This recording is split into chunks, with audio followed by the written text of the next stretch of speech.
चलो बच्चों, तो आज हम लोग अकाउंट में चैप्टर नंबर 6 कंटिन्यू करें ना, जिसका नाम है रिटायरमेंट ऑफ अ पार्टनर। देखो, इस चैप्टर में फाइनल एक्सरसाइज के जो क्वेश्चन देख रहे थे, उसमें आज क्वेश्चन नंबर 18 हमें समझना है। जो क्वेश्चन नंबर 18 दिया हुआ है ना, वो भी कौन से टॉपिक के ऊपर है? तो पार्टनर की डेथ के ऊपर है। हम ये आखिरी के क्वेश्चंस देख रहे थे कि जिसमें जब पार्टनर की डेथ हो जाए तो ट्रीटमेंट कैसे देते हैं, वो हम लोग देख रहे थे कि जिसके अंदर जब पार्टनर की अगर सडन डेथ हो जाती हो तो पूरा जो है वो अकाउंटिंग ट्रीटमेंट नहीं किया जाता, सिर्फ एक ही पार्टनर का अकाउंट बनाया जाता है। सिर्फ एक ही पार्टनर का कैपिटल या एग्जीक्यूटर अकाउंट कहो वो तैयार किया जाता है। आगे के क्वेश्चन में भी ऐसे तैयार किया था और क्वेश्चन नंबर 18 में भी हमें देखना है कि इसमें देखो, इसमें 3 पार्टनर हैं ईवीएम। टेक्स्ट बुक में देखो आप लोग, ईवीएम 3 पार्टनर हैं जिसमें वी की डेथ हो रही है, दिया हुआ है ना, वी डाइड ऑन 1/10/16। 1/10 जब भी डेथ अगर किसी की होती है तो मंथ खास ध्यान दिया करो कि भाई कौन से मंथ के अकॉर्डिंग ये दिया हुआ है। 1/10 को डेथ हो रही है, मतलब मार्च एंडिंग के बाद से अगर देखें ना तो 6 मंथ हो गए हमारे। कितने महीने हुए? 6 मंथ। तो जो भी न्यू न्यू ईयर का इंटरेस्ट, न्यू ईयर का प्रॉफिट जो कुछ भी दिया जाता है वो किसके हिसाब से देंगे? 6 मंथ के हिसाब से देंगे, बरोबर ना? ये चीज ध्यान रखना। फिर बैलेंस शीट है, एडजस्टमेंट है। देखो, सम वैसा का वैसा ही, जैसे हम लॉन्ग क्वेश्चन करते हैं वैसे ही पूरा सम करना है, लेकिन पूरा सम रफ में करना है। लिखना सिर्फ वी के अकॉर्डिंग है, सिर्फ उसकी एंट्रीज यहाँ पे लिखेंगे, बाकी पूरा सम हमें रफ में करना है, बरोबर। तो देखो, पहले एडजस्टमेंट ही क्लियर करते हैं ना। एडजस्टमेंट है कि गुडविल इज वैल्यूड एट 1,20,000।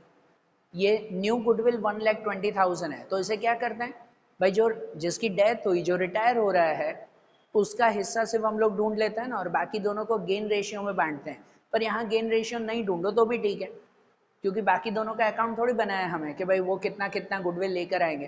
भाई जो जिसकी डेथ हुई उसे कितना गुडविल देना है, बस उसका हिस्सा ढूंढ लो। तो ईवीएम जो पार्टनर है ना, उसमें उनका ओल्ड रेशियो दिया हुआ है। ईवीएम में से ओल्ड रेशियो है 3:2:1। तो उसमें वी का कितना हो जाएगा? 2 हो जाएगा। 2 पार्ट होंगे ना उसके, बरोबर ना? टोटल न्यू गुडविल दी गई है 1,20,000, और 1,20,000 में से अगर उसका हिस्सा देखें ना 2 रेशियो के हिसाब से, तो कितना हो जाएगा? 22 सा 40,000 हो जाएगा। ये 40,000 वो न्यू पार्टनर की, सॉरी, जो जिसकी डेथ हो रही है उसकी ये गुडविल हुई है ना। वी की गुडविल इतनी हुई 40,000, जो बाकी दोनों को गेन रेशियो में वो दोनों लेकर आएंगे। लेकिन उनकी काउंटिंग हमें भले नहीं करनी है भाई, उसको कितना देना है गुडविल हम सिर्फ उतना लिख देना। जिसकी डेथ होती हो या जो रिटायर होता हो उसके क्रेडिट में हम लोग लिख देते हैं ना, बरोबर ना? तो सिर्फ क्रेडिट साइड पे हम लोग लिख देंगे प्रीमियम ऑफ गुडविल, और ये प्रीमियम ऑफ गुडविल कितना हो जाएगा? 40,000 उसका हिस्सा, ठीक है। बाकी दोनों का गेन रेशियो में यहाँ भले लिखने की जरूरत नहीं है। फिर जो सेकंड एडजस्टमेंट है कि new profit and loss ratio दिया हुआ है 2:1, तो ये तो उसकी डेथ के बाद बाकी दोनों का रेशियो बनेगा, उसका भी फिलहाल हमें अभी ज़रूर नहीं है। हमें दिया हुआ पूरा सम है आपको, लेकिन हमें जिसकी ज़रूर है हमें वो एंट्रीज करनी है, बाकी सबको रखना है वैसे ही। अब उसके बाद दिया हुआ V is to be given profit share till the date of his death on the basis of profit of last year. देखो, इसमें ऐसा होता है ना कि भाई वी की डेथ 6 मंथ बाद हुई 1/10 को, 6 महीने तो उसने काम किया था, तो 6 महीने का तो उसे प्रॉफिट मिलना चाहिए कि नहीं? प्रॉफिट या लॉस उसे मिलना चाहिए ना, बरोबर ना? और 6 महीने में बिजनेस प्रॉफिट या लॉस नहीं ढूंढता, बिजनेस तो ढूंढता है प्रॉफिट लॉस साल के एंड में, मार्च एंडिंग में। तो इसलिए अगर बीच में प्रॉफिट देना हो ना तो पिछले प्रॉफिट के हिसाब से एडजस्ट किया जाता है। तो पिछले साल का प्रॉफिट कितना है? तो देखो, पिछले साल का प्रॉफिट ऊपर बैलेंस शीट में दिया हुआ एसेट साइड पे, एसेट साइड पे है, मतलब वो प्रॉफिट नहीं, वो लॉस हुआ, बरोबर ना? एसेट साइड पे दिया हुआ मतलब वो लॉस हुआ। 42,000 है, तो पिछले साल का अगर 42,000 का लॉस है तो उसके अकॉर्डिंग ही हमें इस साल भी उसे क्लियर करना है। तो 42,000 में से 42,000 है, उसमें से उसका हिस्सा लिखेंगे कि वी का हिस्सा कितना आएगा? 2/6, और वो भी मंथ वाइज, वो भी मंथ वाइज लिखेंगे ना। मंथ वाइज कितने? 6 मंथ में न्यू प्रॉफिट और न्यू इंटरेस्ट वो मंथ वाइज गिनते हैं हम लोग। तो उसमें से उसका कितना हो जाएगा? 6 मंथ का है, 6/12। तो ये 6 कट, ये 2 6 जा और 6 7 जा, कितना हो जाएगा? 7,000 उसे न्यू ईयर का देना है। न्यू ईयर का लॉस हुआ मतलब प्रॉफिट नहीं, क्योंकि एसेट में दिया हुआ मतलब वो लॉस कहलाएगा। और एसेट की कोई भी चीज़ कहाँ देते हैं? यहाँ डेबिट में, डेबिट में देते हैं ना। तो यहाँ पर वी के लिए लिख देंगे प्रॉफिट एंड लॉस अकाउंट, वो profit and loss account new year का, ठीक है, क्योंकि पिछले साल का भी बैलेंस शीट में है, वो भी तो उसकी एंट्री आएगी तब उसे बांटना पड़ेगा ना, इसलिए ये न्यू ईयर का प्रॉफिट एंड लॉस अकाउंट पहले लिख देंगे 7,000, वो ओल्ड ईयर का आएगा ना तब बताऊंगा उसमें भी। भाई ये नए साल का प्रॉफिट एंड लॉस लॉस दिया 7,000 का, क्लियर। फिर उसके बाद है number 4, 10% reserve on bad debt is to be provided on debtors. Debtors पे 10% जो है वो बेड डेब हमें गिननी है, बेड डेब रिजर्व हमें जो है वो काउंट करना है। तो डेप्टर्स तो कहाँ बैलेंस शीट में लिखते हैं, बैलेंस शीट तो बनाई नहीं है हमने। अब यहाँ एक चीज़ ध्यान दो, भले हमने बैलेंस शीट नहीं बनाई लेकिन ये एडजस्टमेंट रफ में करना होगा, और रफ में एक छोटा सा रीवैल्यूएशन अकाउंट बनाना होगा। क्यों रीवैल्यूएशन अकाउंट बनाना होगा? देखो डेप्टर्स की या ऐसे बिल्डिंग की या कोई भी एंट्रीज होती है, हम लोग कहाँ करते हैं, रीवैल्यूएशन में लिखता है ना कितना फायदा या कितना नुकसान हुआ। फिर आखिरी में पता है जब लॉन्ग सम करते थे तो पूरी एंट्री जब क्लोज हो जाए, सब जो है वो सब एंट्रीज हो जाएं, तो रीवैल्यूएशन अकाउंट में जितना प्रॉफिट या लॉस होता था वो लाकर कैपिटल में ट्रांसफर करते थे कि नहीं, वो भी तो उसे मिलता था ना, बरोबर ना। तो यहाँ पर भी ये जो डेप्टर्स हैं, उसके नीचे बिल्डिंग की एंट्रीज है, फिर सैलरी की एंट्रीज है, ये सब रीवैल्यूएशन में आता है, और रीवैल्यूएशन अकाउंट एक रफ में हमें बनाना पड़ेगा, ठीक है ना, ये रफ वर्क करना पड़ेगा क्योंकि उसकी क्लोजिंग भी आखिरी में यहाँ ट्रांसफर करनी पड़ेगी वी को। लॉन्ग सम में नहीं करते थे, रीवैल्यूएशन क्लोज करके कैपिटल में ले जाते थे, फिर कैपिटल को क्लोज करते थे, डायरेक्ट क्लोज थोड़ी होगा ये कैपिटल अकाउंट, भले एक पार्टनर का है, होगा तो उसके लिए भी ना, बरोबर ना। तो इसीलिए रीवैल्यूएशन अकाउंट, अब देखो पूरा रीवैल्यूएशन अकाउंट ना बनाओ ना, तो रफ में सिर्फ रीवैल्यूएशन अकाउंट लिखकर यहाँ पर यहीं पर ही सिर्फ जो है वो कैलकुलेशन लिखा करो, प्लस माइनस करके लिखा करो, प्लस माइनस। अगर समझो फायदा हो रहा है तो प्लस करके अमाउंट लिखो, नुकसान हो रहा है तो माइनस करके अमाउंट लिखो, तो एंड में पता चल जाएगा कितना प्रॉफिट या लॉस हुआ, बरोबर ना। हमें तो प्रॉफिट एंड लॉस ही ना, रीवैल्यूएशन बताने की जरूरत थोड़ी, आप ऐसे ही काउंट कर लो ना। जैसे देखो डेप्टर्स पे 10% इंटरेस्ट गिनना है, अब ध्यान देना बैलेंस शीट बनाई नहीं है तो फिर ओरल काउंटिंग ही करेंगे ना, 10% बेड डेब रिजर्व, इंटरेस्ट नहीं, बेड डेब रिजर्व गिनना है 10%। तो ऊपर डेप्टर्स देखो कितने 80,000 के हैं, 80,000 के डेप्टर्स हैं, उसके 10% गिनो मतलब 8,000 रुपये, 8,000 रुपये बेड डेब रिजर्व, वो 8,000 हमारा नुकसान कहलाया, लिखते थे ना ऐसे बैलेंस शीट में, वो 8,000 का नुकसान। लेकिन देखो लायबिलिटी में बेड डेब रिजर्व है, बेड डेब रिजर्व 6,000 की दी गई है, तो 8,000 का नुकसान हुआ 10% के हिसाब से, उसमें से 6,000 तो है हमारे पास, तो बाकी नुकसान कितने का हुआ, 2,000 का हुआ, 2,000 का नुकसान हुआ ना, वो रीवैल्यूएशन के डेबिट में लिखते हैं, करते हैं ना जब ऐसे लॉन्ग क्वेश्चन, तो वो रीवैल्यूएशन के डेबिट में, या तो यहाँ पे लिख देंगे 2,000 का नुकसान तो माइनस 2,000, बरोबर, माइनस 2,000, 2,000 का नुकसान, पूरा रिवैल्यूएशन मत बनाओ यहाँ पे, फिर इसे आखिरी में क्लोज करके यहाँ लेके जाएंगे, ध्यान रखना है इसे।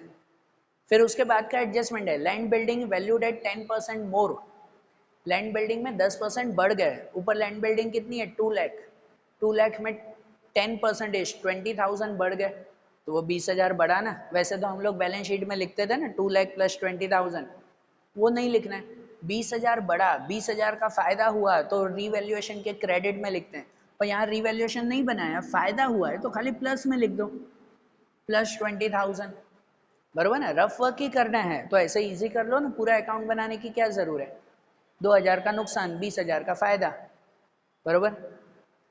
फिर है उसमें 1,000 salary per month is payable to V, देखो ये वी को सैलरी देनी है तो इसमें लिखेंगे, वी को देंगे ना सैलरी, तो वी को सैलरी 1,000 पर मंथ है, पर मंथ तो उसे कितने 6 महीने की देंगे, 6 महीने बाद उसकी डेथ हो गई तो 6 महीने की सैलरी देंगे उसे, एक महीने की 1,000, 6 महीने की 6,000 रुपये सैलरी, तो वो यहाँ क्रेडिट में देंगे, उसे कुछ भी देना हो तो यहाँ क्रेडिट में लिखते हैं 6,000, ये 6,000 की सैलरी।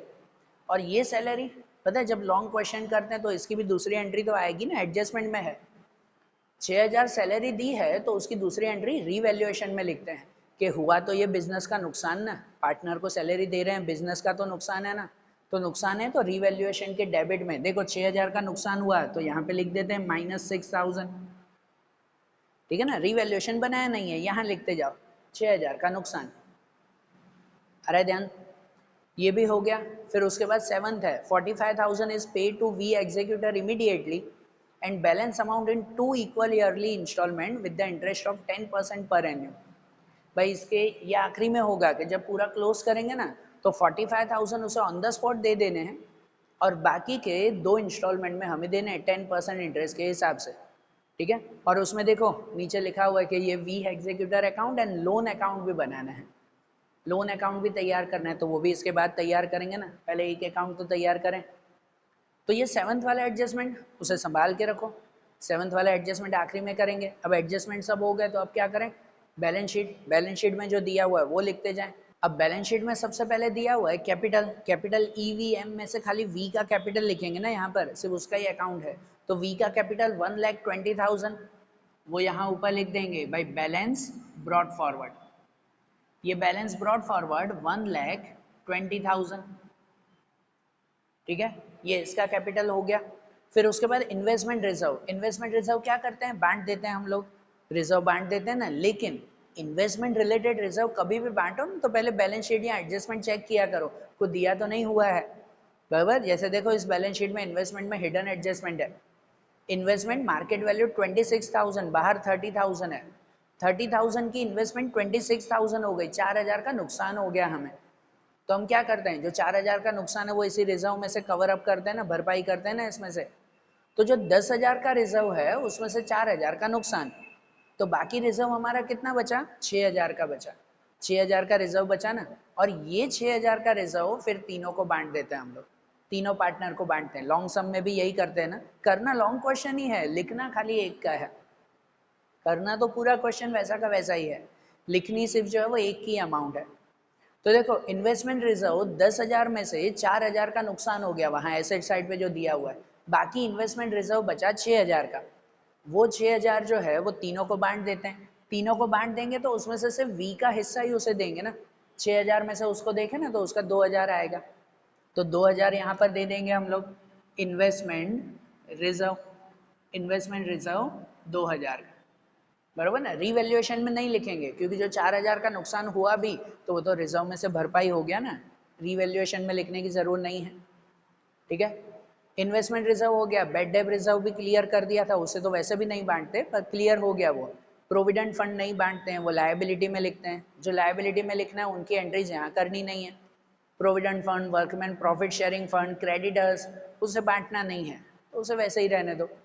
एसेट में दिया हुआ है गुडविल, ये ओल्ड गुडविल है 24,000, तो ओल्ड गुडविल तो बांटनी पड़ती है ना, तो गुडविल की एंट्री कहाँ करेंगे हम लोग, यहाँ पर डेबिट में, डेबिट में लिखे ना गुडविल, और 24,000 में से उसका हिस्सा सिर्फ उसे देंगे, तो 24,000 में से 2 के हिसाब से अगर देखें ना तो 4 2 8, 8,000 इसे मिलेगा, कितना मिल जाएगा इसकी गुडविल, 8,000 रुपीज, बरोबर। ये गुडविल की एंट्री हो गई। उसके बाद land, building, machinery, debtor, investment, cash, इन सब की एंट्री तो करते नहीं है, ये सब तो बैलेंस शीट में जाता है ना, यहाँ लिखने का जरूर नहीं है। फिर ये प्रॉफिट एंड लॉस अकाउंट 42,000, इसे बांटना है। हाँ, प्रॉफिट एंड लॉस अकाउंट जो पहले बांटा वो नए साल का था, ये पुराने साल का लॉस दिया हुआ है 42, वो भी तो बांटना पड़ेगा ना। देखो ध्यान से समझो भाई, नए साल में 6 महीने में उनकी डेथ हो गई तो नए साल का प्रॉफिट हमने ढूंढा नहीं था, बरोबर, लेकिन 6 महीने का प्रॉफिट तो देना था ना, तो हमने लास्ट ईयर के प्रॉफिट एंड लॉस के हिसाब से ही इस साल उसको दे दिया। इसका मतलब लास्ट ईयर का प्रॉफिट 42,000 और इस साल का प्रॉफिट भी 42,000 के अकॉर्डिंग ही हमने दे दिया। तो यहाँ जो पहले उसे 42 के हिसाब से दिया था ना, वो समझो न्यू दिया था हमने। अब जो ओल्ड देना है वो ओल्ड भी 42 के हिसाब से ही देना है हमें, दोनों साल का 42,000 ही ना, क्योंकि लास्ट ईयर जो 42,000 था इस साल तो हमने कुछ ढूंढा ही नहीं, भाई लास्ट ईयर के बेस पर ही देना है, तो बांटने तो दोनों पड़ेंगे ना।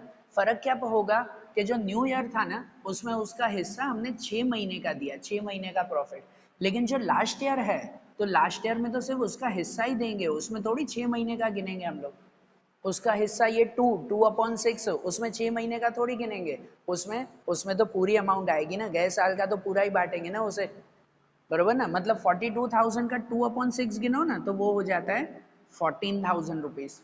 लास्ट ईयर का लॉस, लॉस ही है, एसेट में दिया हुआ मतलब लॉस ही है, वो 14,000 देंगे, जो भी यहाँ डेबिट में लिखेंगे, यहाँ पे लिखेंगे profit and loss account and old, इसलिए मैंने ये लिखवा है कि न्यू ईयर का जो है वो 42 के हिसाब से इतना हुआ और ओल्ड का इतना हुआ, वो यहाँ 14,000।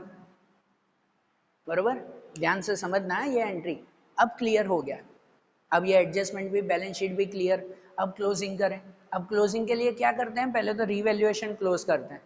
बराबर, लॉन्ग सम में भी ऐसे ही करते हैं, रीवैल्यूएशन क्लोज करके कैपिटल में लाते थे, फिर उसका क्लोजिंग करते थे। तो यहाँ पर भी पहले रीवैल्यूएशन क्लोज करेंगे। तो रीवैल्यूएशन क्लोज करें, प्रॉफिट हुआ या लॉस हुआ, तो देखो 20,000 प्लस में 2 और 6 माइनस में, मतलब प्लस में ज़्यादा है, फायदा हुआ हमें। कितना फायदा हुआ, तो 12,000 का। 12,000 ये जो है वो डिविजिबल प्रॉफिट कहलाया हमारा, डिविजिबल प्रॉफिट। और डिविजिबल प्रॉफिट को क्या करते हैं, कैपिटल में ट्रांसफर करते हैं ना, क्रेडिट साइड पे। वैसे तो तीनों को बांटते हैं कैपिटल में, लेकिन तीनों की जगह खाली वी को देना है हमें। तो 12,000 में से उसका 2/6 के अकॉर्डिंग देखें तो कितना हो जाएगा, 4,000 हो जाएगा। उसका डिविजिबल प्रॉफिट यहाँ पर डिविजिबल प्रॉफिट करके ही लिखें, जैसे लॉन्ग सम में लिखते थे वही सब करना है, बस लिखना खाली एक का नाम है। डिविजिबल प्रॉफिट उसे कितना मिल जाएगा, 4,000 रुपीज। बराबर, रीवैल्यूएशन क्लोज करके यहाँ लेकर आए। अब इनकी क्लोजिंग करें, अब इनकी क्लोजिंग कर दें। तो क्लोजिंग में इस साइड का अगर टोटल करें, 120 और 40, 60, 60, 70 एंड 2, 1,72,000। 1,72,000 यहाँ पर भी लिखेंगे 1,72,000। और उसमें से ये माइनस करें, 14 और 21 और 29,000 इसमें माइनस करें। तो देखो 1,72,000 में से अगर 29,000 हम लोग माइनस करें ना, तो कितना बचेगा, 1,43,000 बचेगा। और इस 1,43,000 में से आखिरी वाला एडजस्टमेंट है कि 45, 43। अब देखो ये ना टेक्स्ट बुक की प्रिंटिंग मिस्टेक है। कितनी टेक्स्ट बुक में दिया हुआ, 45,000 उसे कैश देना है, बाकी का लोन रखना है। कितनी टेक्स्ट बुक में ये दिया हुआ है कि 43,000 उसे कैश देना है, बाकी का लोन रखना है। एक्चुअली 43 ही आएगा इसके हिसाब से। बराबर, 1,43,000 में से 43,000 उन्हें कैश दे देना है, बाकी 1 लाख की लोन रखनी है, जो आगे के 2 इंस्टॉलमेंट में लोन अकाउंट हमें तैयार करना है फिर। बराबर ना, वो प्रिंटिंग मिस्टेक है। आप टेक्स्ट बुक में ध्यान देना, कोई टेक्स्ट बुक में 45 है, कोई टेक्स्ट बुक में 43 है। यहाँ 43 के हिसाब से रखना है और 1 लाख जो है वो हमें लोन देनी है। आ रहा है समझ में, बराबर। तो यहाँ पर 1,43,000 में से 43,000 कैश दे देना है। तो यहाँ पे हम लोग एक लिखेंगे ना, एक लिखेंगे कैश अकाउंट 43,000, और बाकी का लोन रखना है वो लोन अकाउंट 1 लाख। बराबर, अरे ध्यान, इनकी दूसरी एंट्री तो कैश और बैलेंस शीट में करते हैं, पर वो तो हमने बनाया नहीं है, तो यही एंट्री रहेगी, ये कैश अकाउंट और ये लोन अकाउंट। ध्यान आ रहा है, ये इसका सम क्लियर हुआ, ये कैपिटल अकाउंट बन गया। देखो बनाना इतना ही है, लेकिन उसके लिए पूरे सम की काउंटिंग तो करनी पड़ती है ना हमें, ठीक है ना। अब ये हो गया ना, अब ये 1 लाख का लोन अकाउंट बना है, जो इसमें दिया हुआ है कि 2 इंस्टॉलमेंट में 10% इंटरेस्ट के हिसाब से देना है। अब उसकी काउंटिंग कैसे करनी है लोन अकाउंट की, ये ध्यान से समझना।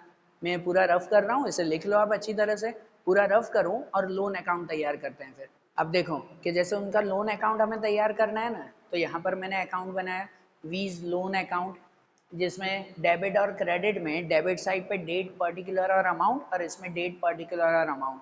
लोन अकाउंट में डेट बहुत इंपॉर्टेंट है, बराबर ना, डेट खास ध्यान देनी है। और देखो जब भी लोन अकाउंट बनाना हो ना, आगे भी एक क्वेश्चन में शॉर्ट में आया था लोन अकाउंट बनाना, जब भी लोन अकाउंट बनाना हो तो पहले ना रफ वर्क करते हैं, पहले हमेशा रफ वर्क करते हैं, फिर ये अकाउंट बनाने में बहुत ईजी रहेगा। देखो लोन हमें बनाना है 1 लाख का, 1 लाख की लोन है जिसे 2 इंस्टॉलमेंट में देना है। तो यहाँ पर लिख देते हैं first instalment and second instalment, 2 instalment में देना है। हर इंस्टॉलमेंट के लिए पहले रफ में काउंट करते हैं कि भाई इंस्टॉलमेंट कितनी देनी है, इंटरेस्ट कितना देना है, और कैश कितना देना है, इंस्टॉलमेंट और इंटरेस्ट के साथ है। बराबर, सेकंड के लिए भी इंस्टॉलमेंट कितनी देनी है, इंटरेस्ट कितना देना है, और कैश कितना देना है। ये 3 चीजें पहले रफ में काउंट कर लेते हैं। देखो सबसे पहले तो भाई 1 लाख है, 1 लाख को 2 इंस्टॉलमेंट में देने हैं, 2 इक्वल इंस्टॉलमेंट में, मतलब 50-50 हज़ार करके देंगे ना हम लोग। बराबर ना। इंस्टॉलमेंट में पहली इंस्टॉलमेंट 50,000 की देंगे और दूसरी इंस्टॉलमेंट भी 50,000 की देंगे, बराबर। उसके बाद इंटरेस्ट, इंटरेस्ट खास ध्यान देते हैं। जब पहला इंटरेस्ट देना हो ना पहले साल का, तो पूरे 1 लाख के 10% देते हैं। जो 10% इंटरेस्ट देना है पूरे 1 लाख के 10%, क्योंकि उस वक्त तो पूरी अमाउंट है। लेकिन दूसरा इंटरेस्ट जब देंगे ना तो 1 लाख के नहीं, उस वक्त आधे पैसे दे दिए हमने, बाकी 50,000 पे इंटरेस्ट गिनते हैं, ठीक है। अगर ये मैंने पहले भी एग्जाम्पल दिया था कि अगर समझो 1 लाख ही है और अगर 5 इंस्टॉलमेंट में देना होता ना, तो पहली इंस्टॉलमेंट, ये 2 इंस्टॉलमेंट है, अगर 5 में भी होता तो पहली इंस्टॉलमेंट में पूरे 1 लाख, दूसरी इंस्टॉलमेंट में 20,000 कट करके 80,000 पे देते अगर 5 इंस्टॉलमेंट होती। तीसरी इंस्टॉलमेंट पे इंटरेस्ट होता 60,000 पे, उसके बाद 40,000 पे, उसके बाद 20,000 पे। जितनी कम होते जाए इंटरेस्ट वैसे देते जाते हैं। इसमें भी पहला इंटरेस्ट पूरे 1 लाख पे, दूसरा इंटरेस्ट 50,000 पे। तो पहला इंटरेस्ट 1 लाख, 1 लाख के 10% अगर गिनो तो 10,000 होगा, बराबर। और दूसरा इंटरेस्ट 50,000, 50,000 के 10% अगर गिनो तो 5,000 होगा, ठीक है। और इन दोनों का प्लस वो कैश बनता है भाई। इंस्टॉलमेंट टोटल कैश उसे कैसे देना है, तो पहली बार जब उसे कैश देंगे ना, तो वो कैश देंगे 50 इंस्टॉलमेंट के और 10,000 इंटरेस्ट के, टोटल 60,000 उसे देंगे पहली बार में। और दूसरी बार में 50,000 इंस्टॉलमेंट के देंगे और 5,000 कैश इंटरेस्ट के देंगे, तो टोटल 55,000 उसे कैश देंगे। आ रहा है ध्यान? ऐसे हमें 2 साल में पूरा करना है ना, बरोबर ना। और यहाँ पे खास होता है इंटरेस्ट के लिए। देखो जो उनकी डेथ हुई है वो डेथ 6 मंथ में हुई है, साल का एंड नहीं है, 6 मंथ। इसलिए जब ये कैश देंगे ना हम लोग, तो वो उसकी डेथ के डे पर ही देना होता है। डेथ के डे पर मतलब भाई उसकी डेथ हुई है 110 को, तो हर साल 110 को ही हमें कैश देना है, बराबर। जैसे उनकी डेथ जो है वो ये कौन सी डेट पर हुई थी, 110/16 को हुई थी ना उसकी डेथ। तो उसके हिसाब से पहली इंस्टॉलमेंट जो देंगे ना, पहला कैश 60,000 देंगे, वो 110/17 को देंगे। और जो दूसरा देंगे ना, वो दूसरा देंगे हम लोग 110/18 को, बराबर। ऐसे कैश देंगे ना, ये डेट ध्यान रखनी है। और इंटरेस्ट जो है वो 2 बार काउंट होगा। 2 बार मतलब इंटरेस्ट जब इंस्टॉलमेंट देनी है उस डेट को भी काउंट करना है, और साल के आखिरी दिन जब हमारा ईयर एंडिंग होता है, मार्च एंडिंग, उस वक्त भी इंटरेस्ट काउंट करना है। इसलिए इंटरेस्ट वो यहाँ लिखते वक्त बताऊंगा। इसलिए इंटरेस्ट को यहाँ जैसे पहला इंटरेस्ट 10,000 आया ना, तो 10,000 को मंथ वाइज डिवाइड कर लो। कितने मंथ में उसकी डेथ हुई थी, 6 मंथ में, तो 6 मंथ का डिवाइड करके यहाँ रफ में लिख लो कि 6 मंथ का डिवाइड कर लो कि भाई 10,000 के 6 मंथ में 5,000 अलग और 5,000 अलग। अरे बात समझ में, बराबर। और यहाँ पर भी सेकंड के लिए भी जो इंटरेस्ट है ना, वो 6 महीने का अलग करके रख दो। 5,000 है तो 2,500 अलग, 2,500 अलग। अगर सपोज उनकी डेथ 4 मंथ में होती ना, तो यहाँ इंटरेस्ट रफ वर्क करते 4 महीने का अलग, 8 महीने का अलग। यहाँ पर भी 4 महीने का अलग, 8 महीने का अलग, और काउंटिंग वैसे करते। अरे बात समझ में, ठीक है। ये इंटरेस्ट की काउंटिंग कर दिया करो मंथ वाइज, और यहाँ डेट लिख दो कब उसे कैश देना है। फिर इनके हिसाब से ये इतना रफ वर्क क्लियर हो जाए ना आपका, तो यहाँ लिखने में आपको बहुत आसानी होगी। अब शुरू करें हम लोग लोन अकाउंट। तो लोन अकाउंट डेट पहले लिखेंगे 1/10/16, बराबर। 1/10/16 उस वक्त लिखेंगे यहाँ पर बैलेंस ब्रॉट फॉरवर्ड। कितने से लोन शुरू की थी, 1 लाख। अब ये 1/10/16 तो है, इसका साल खत्म कब होगा, तो देखो अकाउंटिंग ईयर पहले खत्म होगा कि पहले उसका लोन ईयर खत्म होगा। लोन ईयर खत्म होता है 16 से 17 तक, और अकाउंटिंग ईयर खत्म होगा 31/3 में ही। पहले अकाउंटिंग ईयर आ जाएगा ना, बराबर ना। मार्च एंडिंग पहले आएगी ना, ये 10th मंथ तो बाद में आएगा फिर, ठीक है। तो यहाँ पर 110 से यहाँ पर 31/3/17 तक लिखेंगे ईयर एंडिंग। और ईयर एंडिंग में इसमें 6 महीने बाद ही साल खत्म होगा ना, मार्च एंडिंग आएगी ना। और उस मार्च एंडिंग में ये कैश तो उसे देना नहीं है ना, मार्च एंडिंग में क्या देना है उसे, तो मार्च एंडिंग में उसे देना है इंटरेस्ट। 6 महीने का इंटरेस्ट वहां पर लिखेंगे कि इंटरेस्ट अकाउंट। कितनी बार लॉन्ग क्वेश्चन हम करते हैं तो नहीं गिनते 6 महीने 2 महीने का इंटरेस्ट, साल के एंड में ही गिनते हैं ना, जब फाइनल अकाउंट बनाते हैं तब। तो यहाँ पर इंटरेस्ट उसे देना होगा, और कितना, 6 महीने का इंटरेस्ट, तो वो मैंने अलग करवाया आपको। पूरा 10,000 है, लेकिन 6 महीने का इंटरेस्ट उसका होगा 5,000 का, बराबर। तो यहाँ पर 5,000 का इंटरेस्ट उसे दे देंगे। अरे भाई समझ में, इसलिए वो अलग अलग करवाए इंटरेस्ट कि 110 को तो शुरू हुआ, लेकिन 6 महीने में वो साल खत्म हुआ। अब 6 महीने में साल खत्म हुआ तो 6 महीने की जो है वो खाली इंटरेस्ट ही देंगे ना, 6 महीने का कैश थोड़ी देना है उसे। तो ये लिख कर और यहाँ पे इस साल की क्लोजिंग कर देते हैं। यहाँ हो जाएगा 1,05,000। इस साल कुछ दिया तो नहीं, कुछ दिया हो तो यहाँ पे लिखते हैं, लेकिन कुछ दिया नहीं है तो यहाँ पर भी लिख देंगे 1,05,000। और कुछ माइनस नहीं होगा तो यहाँ पर भी 1,05,000 जो लिखेंगे हम लोग साल की आखिरी डेट 31/3/17, बैलेंस कैरी फॉरवर्ड। ये बैलेंस कैरी फॉरवर्ड करेंगे। ये बैलेंस कैरी फॉरवर्ड अब कहाँ होगा, नए साल में। 31/3 तो उसका शुरुआत होगा फिर 1/4/17, 16 नहीं 17, 1/4/17 जो शुरू करेंगे हम लोग बैलेंस ब्रॉड फॉरवर्ड। कितना बैलेंस लेकर आएंगे, 1,05,000। साल की शुरुआत में पता चला कि 1 लाख उसे लोन देनी और 5,000 का इंटरेस्ट भी 6 महीने का आ गया। अब ये 1/4 इसका साल तो खत्म होता है 31/3/18 को, लेकिन उससे पहले बीच में 6 महीने में ये भी तो देना है ना उसे। 6 महीने यहाँ खत्म हुआ तो 6 महीने में ये भी देना है ना। अब 6 महीने में उसे जो है वो यहाँ पर इंस्टॉलमेंट लिखेंगे 1/10/17। 1/4 के बाद 6 मंथ में उसकी इंस्टॉलमेंट आएगी, जो लिखेंगे हम लोग कैश अकाउंट। कैश अकाउंट लिखेंगे। पहली इंस्टॉलमेंट कितनी देनी है कैश, पहली इंस्टॉलमेंट 60,000 का देना है।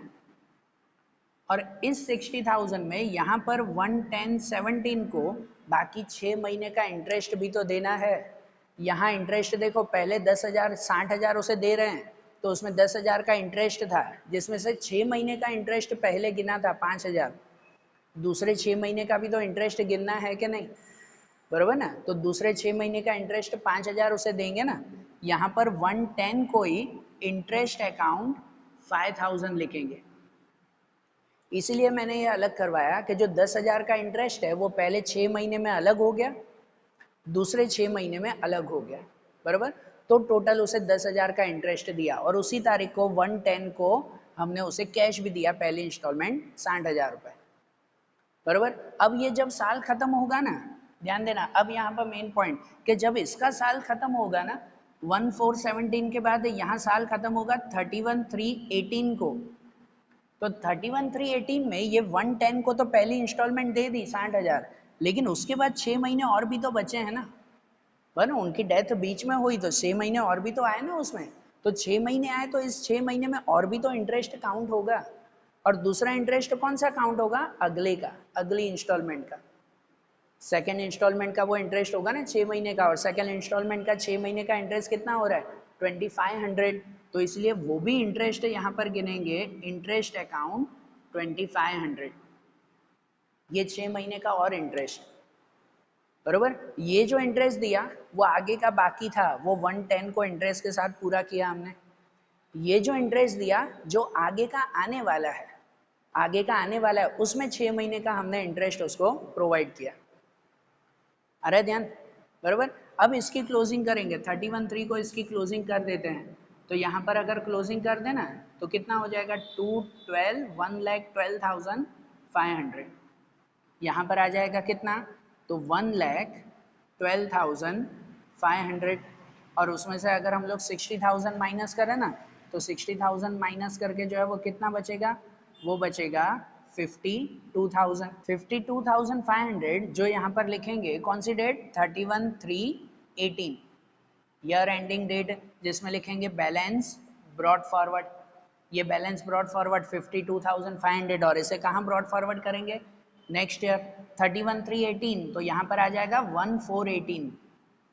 1/4/18 को यहाँ पर लिखेंगे बैलेंस ब्रॉड फॉरवर्ड, वो कितना, 52,500। अब ये जो 1/4/18 है, तो अब इसमें भी 6 महीने बाद, 6 महीने बाद जो है वो उसे इंटरेस्ट देना है बाकी के 6 महीने का, और कैश भी तो देना है ना बाकी के 6 महीने का। तो उसे इंटरेस्ट देंगे 11018 को 11018 को इंटरेस्ट देंगे हम लोग, इंटरेस्ट अकाउंट, बाकी के 2500 रुपये, ये 2500 पहले दे दिए थे आगे के 6 महीने में, और ये 2500 अभी के 6 महीने में दे दिए।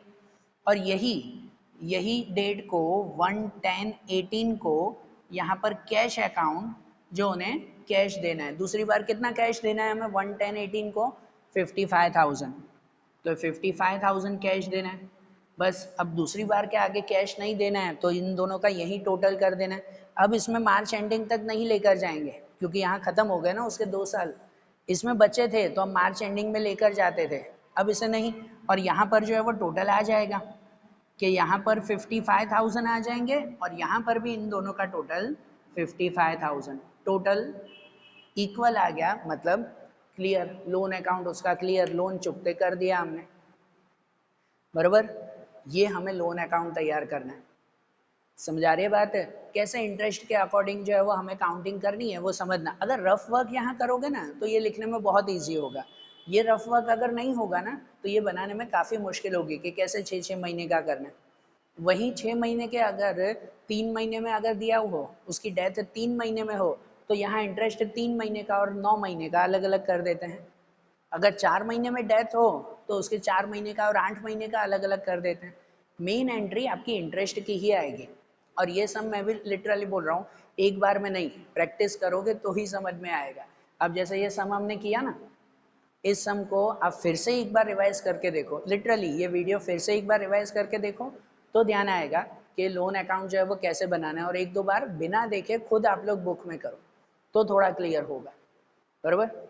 आज जैसे ये अकाउंट बनाया, इसे लिख लो अब। तो अब जो इसके बाद 19th वाला क्वेश्चन है, आखिरी क्वेश्चन है, उसमें भी ऐसे ही लोन अकाउंट बनाना है, तो अब उनकी एंट्री हम लोग नेक्स्ट वीडियोस में देखेंगे। Okay, thank you.